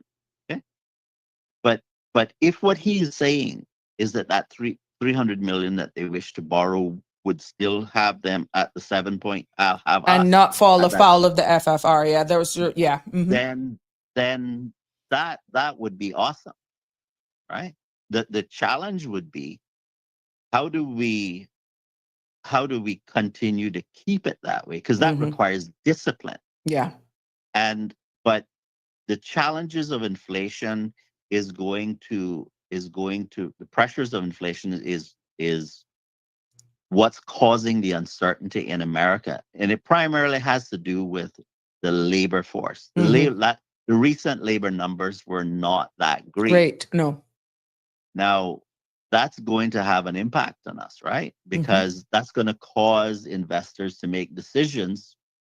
Who knows? It might benefit us, because when they move their money around, who knows what they're going to do with it, right? So that's I think that the idea of being afraid of the market risk in that way, that's not a healthy position to take. You need to be aware of it. You need to take it seriously, but not scared, not petrified, like, oh my God. Yeah. That you can't, that you're paralyzed, right? Because there is no possible way of doing away with risk. In fact, with risk comes higher reward. So you can't separate that relationship. The reason why, when you put your money in a savings account, that they pay you nothing, is because there's no risk, right? That's now what people need to understand. And I remember, and it's been a while, I had a conversation with someone about inflation, and the numbers that they tell you that is inflation, that's not the true measure of inflation. That is what that doesn't take into account is the debasement of currency in the US that's impacted for us. If you were to take that currency debasement into consideration, you're probably looking at an inflation rate more along the lines of about 11% for last year. Now, what you have to appreciate is if you were to take your money and you put it in a bank account that's paying you 1% or 2%, and you have an effective real inflation of 11%, you're minus 9%. So in other words, you're paying the bank 9% to keep your money at the bank effectively. This is a really, really bad idea. Now, I'm going to tell you an extremely sad story. It's something I learned the hard way. But the reason why I learned it is because I trusted certain people in the traditional finance system. In 2010, I think it was, a friend of mine said to me, "You need to buy Bitcoin." And I didn't know anything about it. I didn't know as much about technology as I do today. So I was lost. So I went to a friend of mine in the traditional banking system and I said, "What do you think?" He said, "That's a scam. Stay away from it." Mm-hmm. And so I did. But what I didn't know until recently, when I started to research it more thoroughly, was that Bitcoin is a competitor of banks. So anyone in the banking So industry would paint a he different had a picture, yeah, conflict of of interest. interest. Now, let me tell you what's the sad part about the story. I had contemplating buying 1,000 Bitcoin when it was around $5 a coin at the time. I didn't do it, but that was what I was contemplating doing before the person in the banking industry scared me away from it. Do you know what 1,000 Bitcoin is worth today? Do you have any idea? No, I don't. Honestly, no, I don't. All right. It would be worth 109 million. Oh, wow. Are you kicking So yourself? Is that why you come on here for USA? no. It's because I realized Yeah. that there is no one on a white stallion that's going to ride Save in you. You and have to save do me. your own research for I yourself. have Yep. to do my own Yep. because the conflicts of interest in our society Will is skew you. absolutely shocking. Mm-hmm. So what would And you there say are to somebody now, though, that may actually be interested in Bitcoin? And I'm going to ask you to wrap Well, up as quick, please. what I would say is that the government is sitting down and allowing the banking industry to prevent people here from buying Bitcoin with their debit card, their credit card, because the bank has a conflict. Now, the way the bank is looking at it is that Bitcoin is its competitor. They don't want to help their competitor. But it's your money. But this is where now you're starting to get into digital ID because it's actually not your money. No, what I'm saying is for the transaction, it's your, yeah, I know we don't own the money, but what I'm saying, you're trying to do a transaction and because it is a direct competitor of where you housed your that money. should not be allowed. Exactly. But I saw where a commenter said that CNB doesn't allow you. So yeah, somebody else commented it. Mm-hmm. Yeah.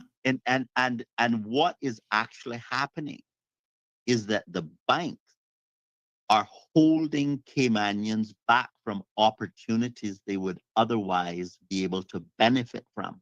Well, who would have known this if we didn't bring up this conversation today? I mean, the mere fact. It is known. It is known what a terrible condition we have in this country is that we know things and we just sit there. Keep it to ourselves. As long as it's not on my doorstep, then so what? That's right. They'll figure it out. Nobody wants to step up and be heard on things because nobody wants to stick their neck out and have it chopped off, right? Well, then this may be my last episode. Well, no. They actually can't really do you anything except deny you, because it's not that it's illegal, you know. It's just that they don't want you to It's do it. regulated. I said it here. It's regulated here. Yeah. So It is just purely a decision of the bank that they don't want you to do it. And you have to consider this. In the US, they're actively right now changing the laws to do away with that mindset. And we're sitting here and our people are not able to take advantage of the opportunities in a convenient way. And our government isn't taking on the banks and saying, don't you think that it's a bit ridiculous that because maybe they don't understand. well maybe We're doing layman's terms here. As boring as some people may find this right now, it's going to make sense. I keep telling people that these subjects, these topics will come around full circle eventually. And what you're saying is profound because people are commenting that it's facts. What you're saying with some of the financial institutions. Absolutely certain about what I'm talking about. No, we're not doubting you. Is what I'm saying. Yeah. You have persons that are agreeing with you. I got that. I'm just reiterating to say that I am certain. And what needs to be done is that the government needs to have a talk with the banks and say, look, you shouldn't be controlling how people spend their money in that way. That's ridiculous because really and truly, that is anti-competitive practices. But isn't this what you're saying about if we go to the digital ID and the digital footprint that they're going to control us? Well, what you're describing right now, there is some mechanism of control and blocking right now. But it's going to be worse with the digital ID. And trust me, it will be worse. It's not that we don't have identity, you know, we do. What they're seeking is a single identity. Correct. Because that makes it easier to cut you off completely. Now, I don't want to go down that road. I want to stick on this particular subject. Right. The reason for that, this is that it's anti-competitive for a bank to say, well, I don't want you to spend your money on Bitcoin. The same problem you have in the US where the Democrats was arguing that, and there was a, I don't remember her name, in New York City. She was bullying businesses to not allow gun sales to take place with, otherwise they wouldn't be looked upon favorably by whatever the office she was in. That went through the courts and it was ruled that that was unconstitutional. Yes, I saw the headlines. And the point that I'm making is that there will be people who for will their challenge. Own selfish financial reasons would disallow you from making decisions that you want to make. The way I see it is if you want to buy a Boston whaler boat versus some other type of boat, you should be free to spend your money on a Boston whaler if you want.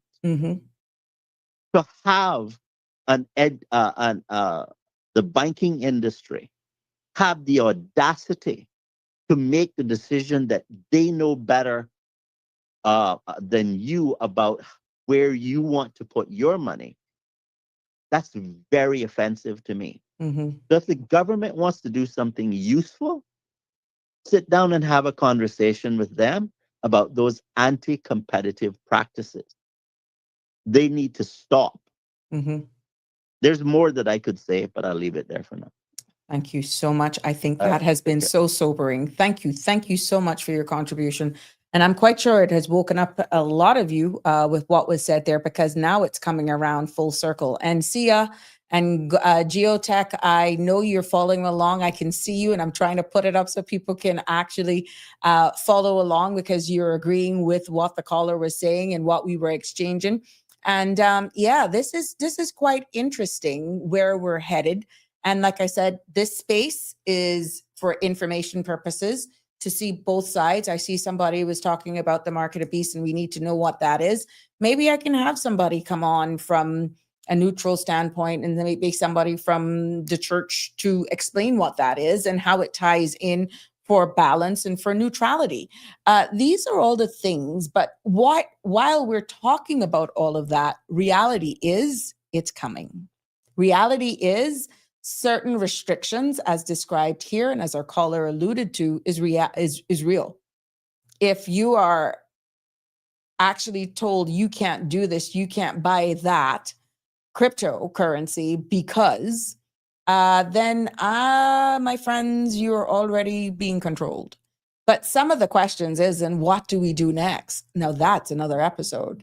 How do we band together? How do we continue to educate in this space for a point of educational purposes so that it's the rose tinted glasses are removed and that we can educate the masses? Because at the end of the day, if we've been disenfranchised by saying something is not what it should be for whatever reason, then it's time that everyone tunes in, perk up their ears, because we could be missing out on a lot of opportunities.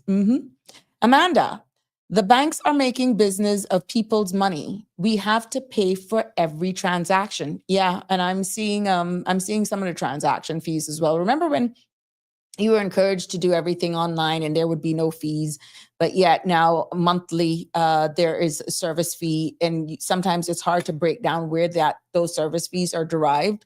When you actually go to open an account now, they ask, how are you going to be seeding the account? How much transactions you are pretty much expected to run through that account.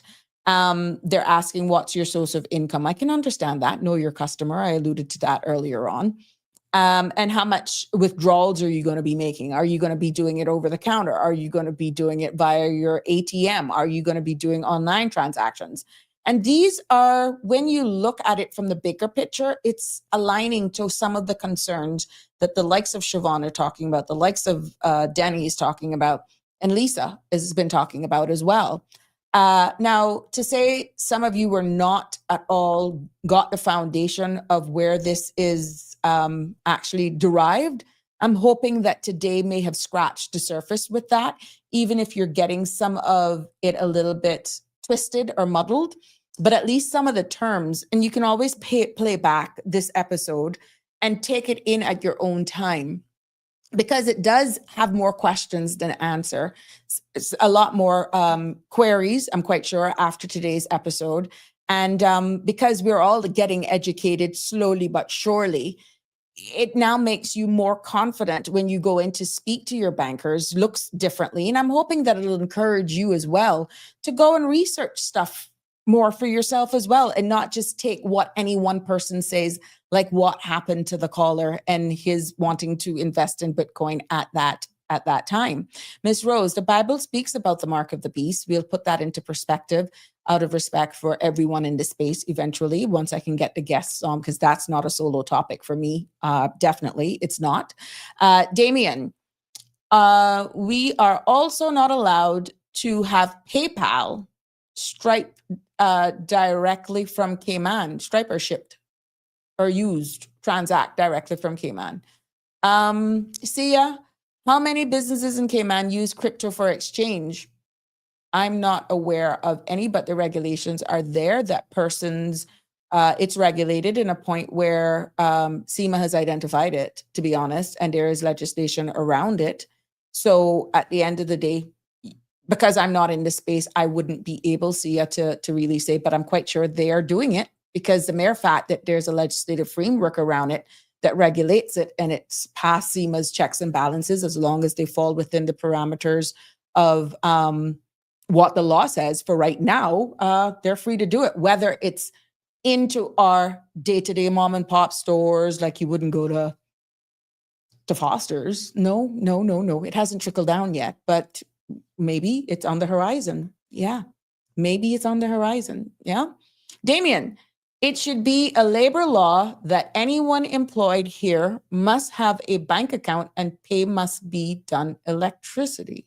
It should be a labor law that everyone employed here must have a bank account and pay must be done electronically. Oh, done electronically.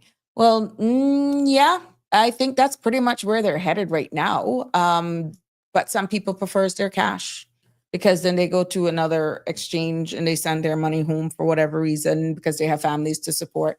But it is the preferred way to do it so that it's safer, less chances of being robbed.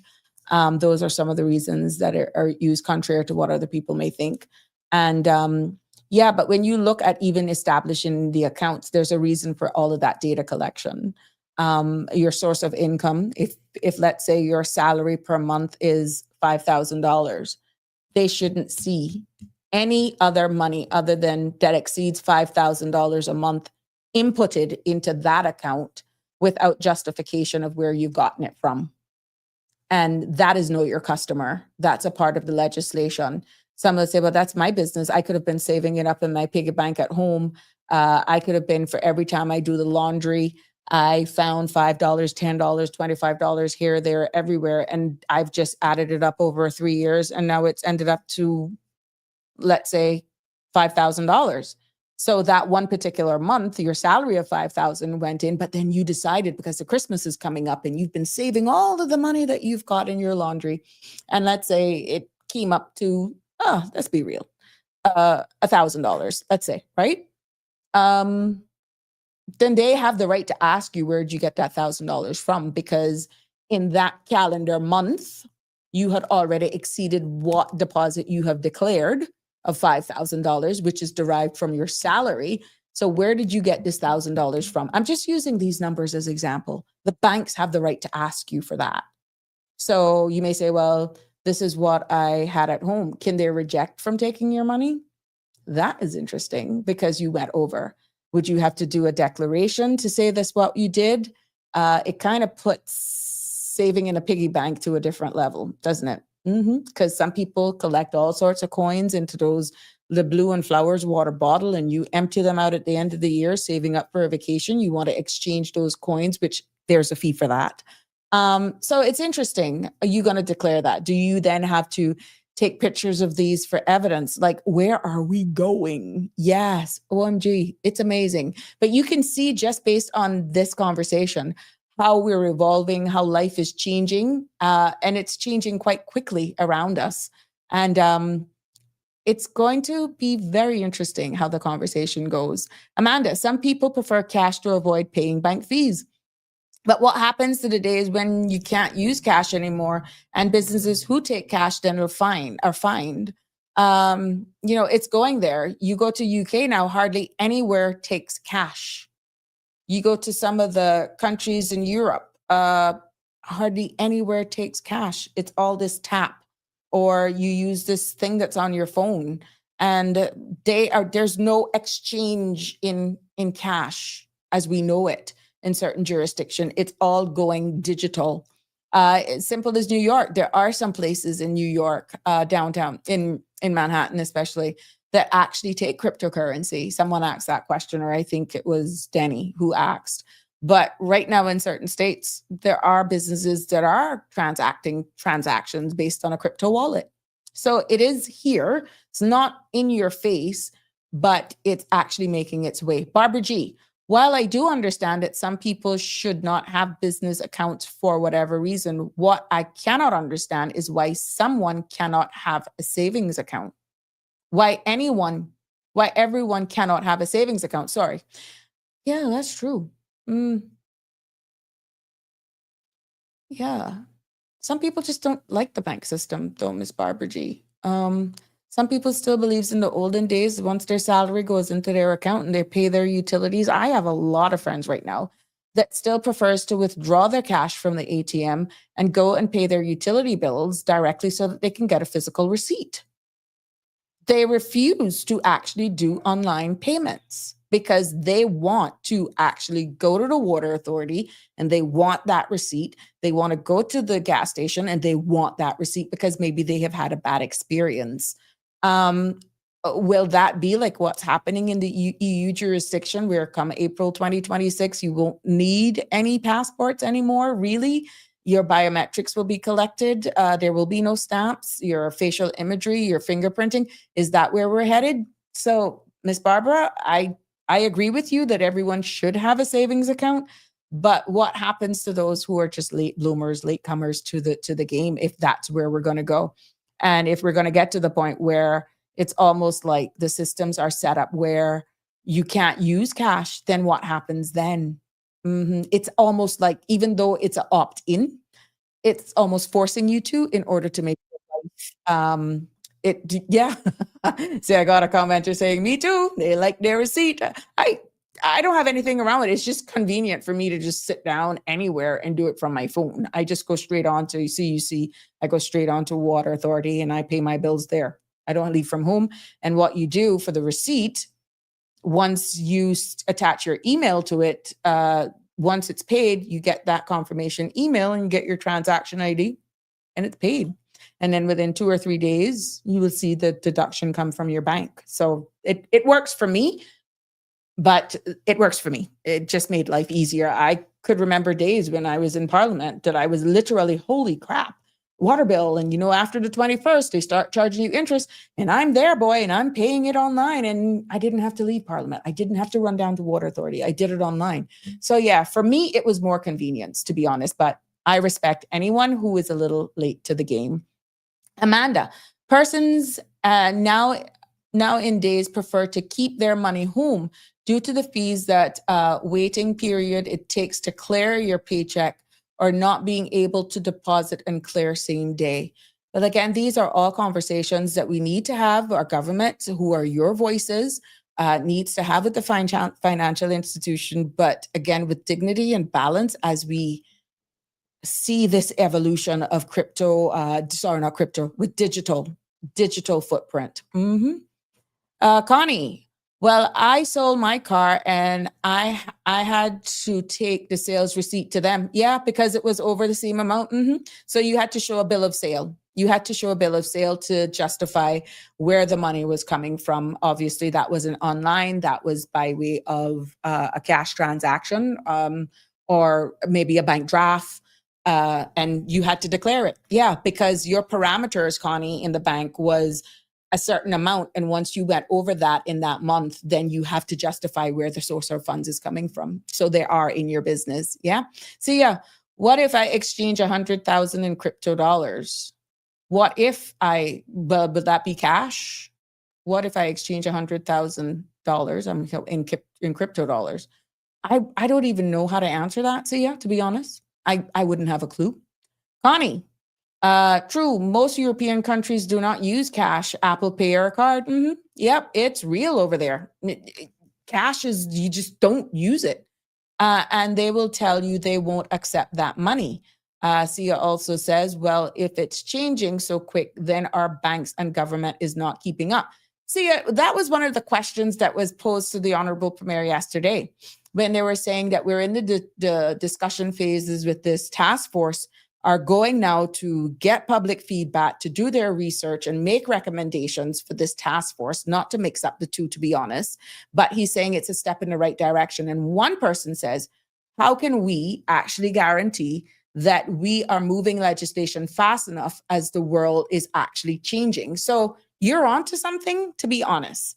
And that is, well, if it's changing so quick, then our banks and governments is not keeping up. That it's going to take everyone, to be honest, because they're not allowing our people to invest further. And the only people that are winning and able to invest in digital currency. Danny further says, to my knowledge, the only businesses accepting Bitcoin payments is Cask, 18 Forum Lane. Interesting. I'm not saying it. Yeah, this is why I said I wouldn't be surprised if it isn't happening, because the mere fact it is regulated, they would have legal rights in order to do it. It's just not in your face because we're now just getting into the conversations. People is just now hearing more about it. Sia, are the expats with foreign bank accounts that allow cryptocurrency? Are the expats with foreign bank accounts that allow cryptocurrency? I don't know. I pay all my bills online, so do I. Damian Charles. then they can control you and shut you off financially. Control what and how much food you can eat a month. Sounds similar to communism with rations. Certain extremely wealthy people wanting to be the kings. Barbara G says, I was referring to a person who was turned down by 6 banks. The problem is that it's next to impossible for a person to apply for a job, as most businesses do their salaries via bank accounts. Oh, okay. With context, yeah, context does matter. Thank you for explaining that, my love. Miss Rose, scamming for online payments is happening now as well. That is not safe to do your transaction online either. It's not that safe. Yeah, nothing is bulletproof. As Danny actually alluded to earlier on, there is risks in everything that we do. Forum Lean, mighty God, no wonder they be antagonizing me. So, well, there you go. There you go. So it is interesting. And when you look then at why legislation matters here, whether or not some of us are actually prepared for it, it really does. Because as a small island development jurisdiction that we are small in size, but we are still very much globally connected. You cannot deny that. And even though we're a small developing state, we're also vulnerable, very vulnerable to external shocks. That isn't just financial markets.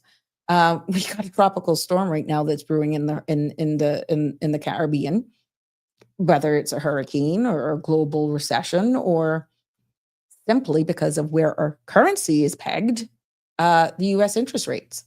Yeah. And like I said, our CI dollar is pegged to the US dollar, which gives us stability, yes, but it also means that we're tied to their US economy decisions. So where we get our income from is heavily relying on financial service. It is our biggest earner, and we must stay compliant with the global standards. You would have heard me and Danny talked about the OECD and the FATF, making sure that we don't fall afoul of that when we do all of this budgeting and all that sort of stuff. But our national income sources is from financial services. It's also from tourism. It's from lands and duty. Work permit fees as well does play a role in there. And when it comes to our income that's derived from tourism, we know that that's vulnerable because we saw what happened in the pandemics. We saw what happened when we lack infrastructure, that people are saying, oh, we don't need a port. Yes, we need a port. No, we don't need a port. Yeah, like really? But besides that, infrastructure does play a role.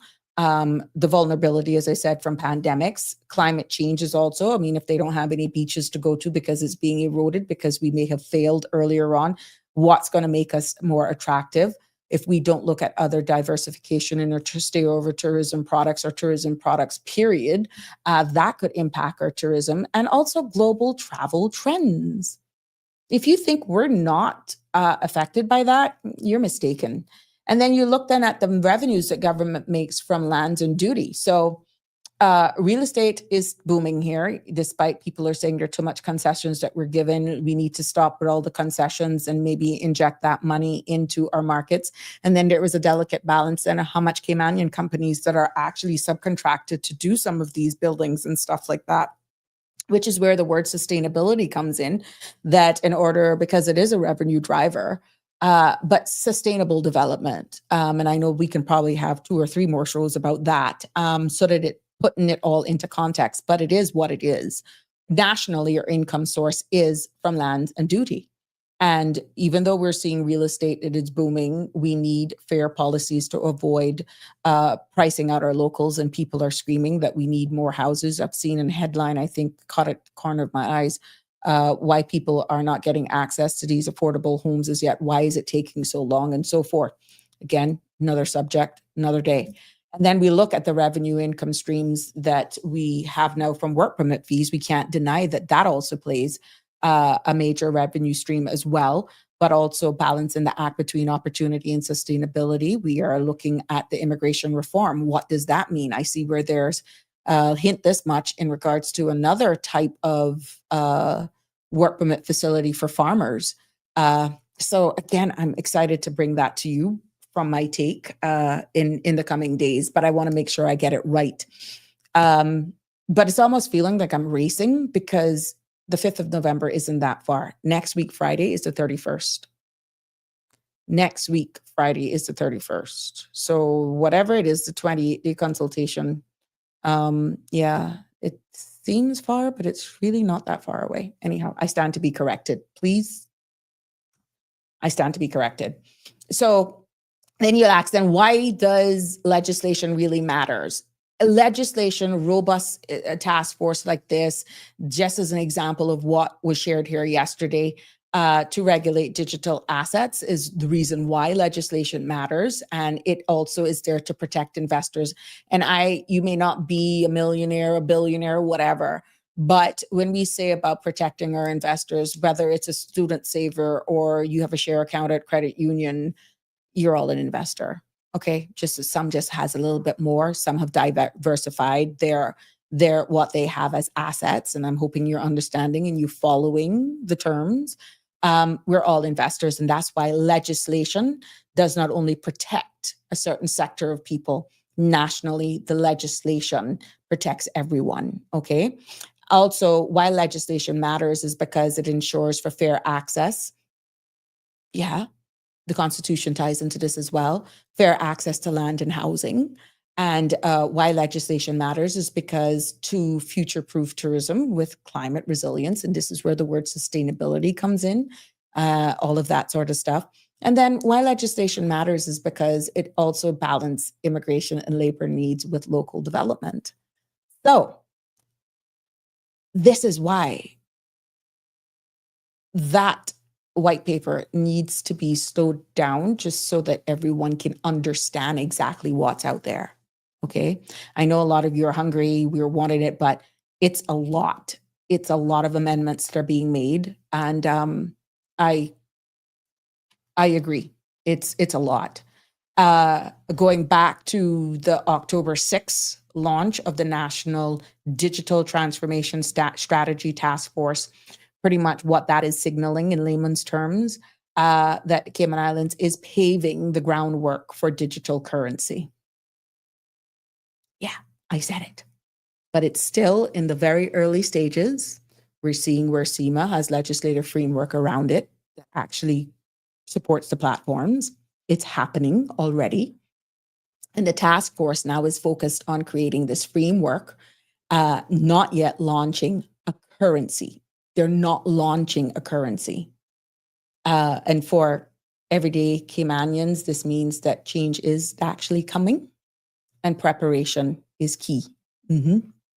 And for the sake of those who may have missed it yesterday or just now able to digest with everything that was shared here this evening, the government now with this task force, they are challenged now to explore how Cayman can adapt with global technology shifts, including digital assets and artificial intelligence. And the task force, as you heard right here, is made up of our very own government leaders and private sector experts and is focused, as explained here, and for the sake of context, I thought it was necessary for me to bring it back up here again today. Digital trust, which means that's ensuring the cybersecurity and data protection, information protection, intelligence and transformation. That means using artificial intelligence and tech to improve services, how you engage, how you transact business, accessibility. Some of you switching it to the other part now, saying more control and all that sort of stuff. And then the third pillar is digital assets and economic growth. That's pretty much exploring, term comes up again, tokenized investments in digital currency, which our very own Danny explained. So even though we're hearing it, this is not yet a rollout for Cayman's digital currency. This is just compiling the information in order for this task force to use their blueprint and make the recommendations for the government. So It's really a strategic move to study recommended and prepare for one. That's exactly what it is. And the task force then will advise the elected government on how to proceed responsibly. And I know Denny says the importance of people's rights, right to privacy, the Constitution, and all of that sort of stuff will be taken, human rights element of it.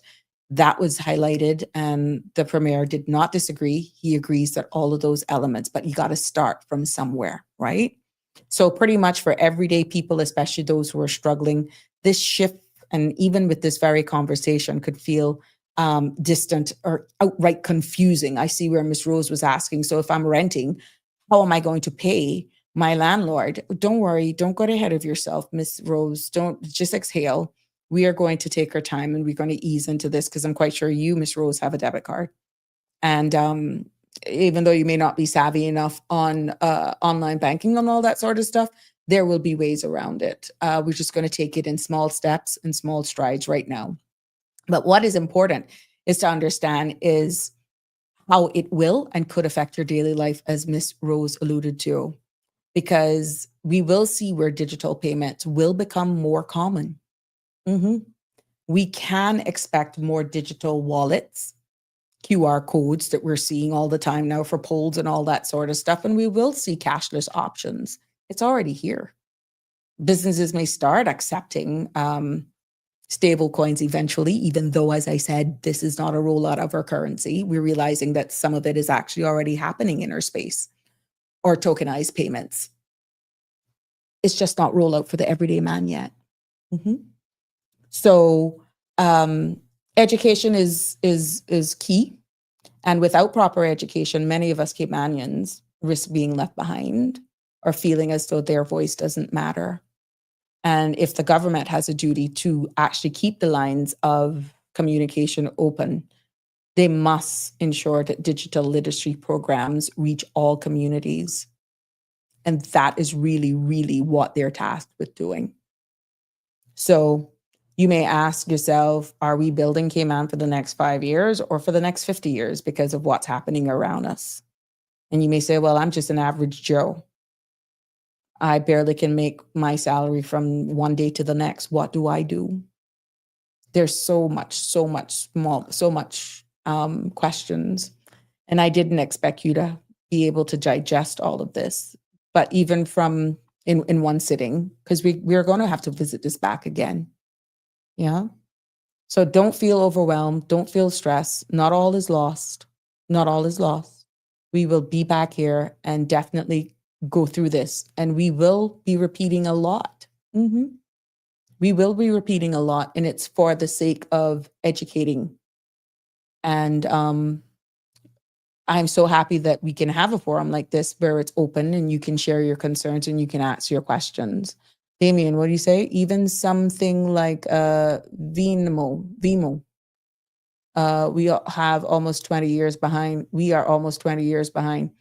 In many cases, legislation, Damien, for true, we are a bit behind. And that is what the Premier was alluding to. But it's all coming in so fast. And I think the power of AI, the power of Google searches and all that sort of stuff is actually helping all of us to be more informed. But it's when we can break it down together like this, it puts everything into perspective. Some may be a little nervous, some may be a bit scared, but you just embrace it. I'm still petrified at certain AI stuff, but more and more as I'm getting comfortable just setting up for this show, there's a lot of AI that's being used, from the very own camera to how I engage with you guys. There's a lot of AI. There's a lot of AI that's being used in order for me to deliver. How Sandra comes in the background, how we even communicate. There's a lot of AI that's going on. And even for businesses and how they prepare, what preparations look like. You hearing POS systems, that debit card machine, that one now. I see even in churches, when you go to certain church, they got their bank account up on the screen, tells you for your offerings and paying your tithes. If you don't have it in there, you can go online and you can do it. Yeah, it's real. It's happening. I remember when you go down In some countries now, you see even people on the road now, and you say, I don't have no cash, I don't have no change. My man pulled out something on a phone, you swipe your card. So you can't deny it. It's where we're going. That's funny as heck, though. Because if you're saying you're homeless and you have a smartphone with a card reader, it could be more than a card reader, though. That can actually be skimming your card. But what I'm saying is even those panhandlers are actually in touch with the digital world. So even small businesses, they're going to be challenged and tasked as we continue to evolve in this space to train staff. And employees should understand how digital payments work, how to troubleshoot them, and how to explain them to even our customers. Should it, because this tap thing or scan or wand over, I saw, was it something I saw the other day where somebody just used their wrist? It wasn't their watch. It was whatever they had implanted in them. They did it, or they did their hand. I gonna try to find that. Then. Yeah, I'm really writing up, but go ahead. I know I want to catch you. What I said that triggered you now. What did I say that triggered you? Well, the problem with everything being online in that way is that it has a higher cost. Because there are going to be fees associated with all of that, right? That's right. Correct. So let's say you take $100 bill, right? And I pay it to you. The bank doesn't get a fee from that. You pay it to someone else in cash. Bank doesn't get a fee from that. But if all of the transactions have to go through the bank, every time the money is spent, the value of that $100 bill is decreasing, because what you have to pay, what I would have to pay to pass it on to you is now higher. It's more than $100. And then what you have to pay is more than $100. Right. And so how many transactions will it take before that $100 is transferred to the bank and not in our hands? Right. That the loss of such a freedom of being able to spend cash without being required to go through the bank in that way, that would be a tragedy. Right. And you have to understand that when you lock yourself into a system like that, someone sent me something, I'll send it to you, and it's basically someone went into a business and they were trying to pay for something, and the person said, well, the representative for the company said, how would you like to pay? And then but the only option they had was a card. And then there was this convenience fee. And then the customer rebutted by saying, well, can I pay cash? No. Well, can I pay in traveler's checks or something? And the person said, what's traveler's checks? And then it got to the point where the customer said, well, if I'm paying a convenience fee, there's no convenience. You're correct. I only have one option. Right. And what you have to realize is once they get you locked into the system, they can do with you as you feel. And if you think it'll be easy to back out of that, you better stop smoking whatever it is you're smoking, because it can't be legal. All right? It's not going to be easy. We should have freedom of how we want to do things. This idea that it could only be done one way, that's a communist, fascist idea. And it's about control. And our society should not be about controlling people in that way. The British common law freedoms that we enjoy are being eroded. And effectively, we're signing a contract with the government to say, oh yeah, we want less freedoms and you can control us. That's effectively what you're doing. I think that's unwise. Anyhow, leave it to another. There we go. Thank you so much. Sia, I will take up, this space is open for anyone. The mere fact that I'm scratching the surface and bringing this, I see your comment. I think you need financial minister with you to explain things better. It does help when I get a person's on here, but many of these shows will have to be solo because for the very same reason, Sia, they're not speaking about these type of things in layman's terms. So me being able to come here in a very candid manner, in a layman's term, it is impossible for me to answer everything from an expert, hence the disclaimer at the beginning. But based on a lot of things that are said, many of times I clarify them. When they do come back on this space, the questions will be asked. But the mere fact that it's out in the open and you are more, I'm so happy for your participation. I'm so happy for your opinions. I don't profess to know everything. And my ability in bringing it across in layman's terms has opened the eyes of many. And that is a huge takeaway from here this evening. But I would love for anyone with the expertise who would be willing enough that you can trust that what they will tell you to come on here and explaining a little bit better. And that is why it's imperative that the recommendation that comes back from this task force is vital. But we will keep the conversations going here once I see the demand. Cayman Brack, the best island. Cayman Airways can only take cards at the check-in counter for excess baggage, upgrade, etc. We cannot pay cash. That's crazy. Many don't have a card. Sia, I don't know why you're trying to make it sound cool, but it's the mark of the Bruce Beast. And right here, it's not my opinion, Sia. You're entitled to yours, and I'm just delivering the facts. And like I said earlier on, I don't know if you missed a comment. I would be more than happy to talk about the mark of the beast, but I would not. And I said that earlier on. I would not be bringing that title as a solo person because I would love to have the Christians on one side and those who are not, who just bring a neutral contribution to the space. So I'm not saying I never ever said that it was cool. I'm just delivering the facts. And this is why I'm totally respectful for everyone and their opinions. Ask Seema to come on and explain. I will definitely make it come out there for sure. But I'm happy that it has caught so much people's interest. If they're willing to come on here to break it down, that I've scratched the surface, we can definitely I'll ask and invite to see how much they're willing to come out here, break it down and explain to us. Definitely. Yep. No confusion. All can understand. Thanks, Sabrina. Yes, well, that brings me to the end of today's episode, but there's still a lot more information that I can share with you. But I really honestly want to thank all of you for your participation, all of those who called in, all of those who are messaging here, and even WhatsApp. Your contribution is greatly appreciated and always welcome.